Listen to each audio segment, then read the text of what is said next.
काफी के शानदार प्रस्तुति सुन रहल छी कंचन रिकॉर्डिंग स्टूडियो से। बिनती सुनू हे बिना वाली, बिनती सुनू हे बिना वाली, हमरो पर नजरिया फेरू ना, हमरो पर नजरिया फेरू ना। बीच भंवर में डूबैया नैया, बीच भंवर में डूबैया नैया, मैया अही किनारे ला गाबू ना, मैया अही किनारे ला गाबू ना।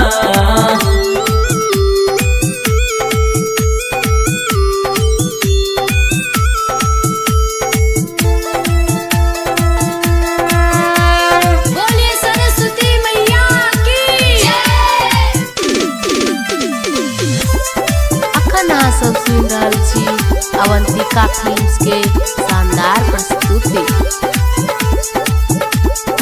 सातो सुर के छिमा रचैया, जग सब जनैया ये, जग सब जनैया ये। सातो सुर के छिमा रचैया, जग सब जनैया ये।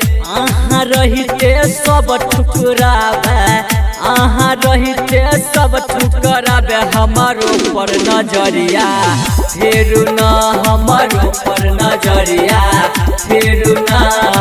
बीच भंवर में डूबैया नैया, बीच भंवर में डूबैया नैया, मैया हमरो किनारे ला गाबू ना, हमारो पर नजरिया फेरू ना।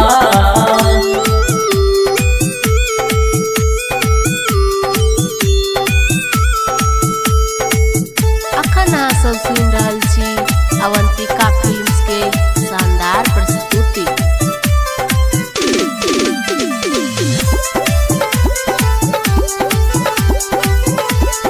सुन रहल छी कंचन रिकॉर्डिंग स्टूडियो से। राधे रुस्तम शरण कन्हैया, कनियो दया नया भैया, कनियो दया नया भैया। राइटर रमेश शरण कन्हैया, कनियो दया नया भैया। राघव राज पर फेरलौ नजरिया, राघव राज पर फेरलौ नजरिया, हमारो पर नजरिया फेरू ना, हमारो पर नजरिया फेरू ना। बीच भंवर में डूबैया नैया, बीच भंवर में डूबैया नैया, मैया अही किनारे ला गाबू ना, मैया अही किनारे ला गाबू ना।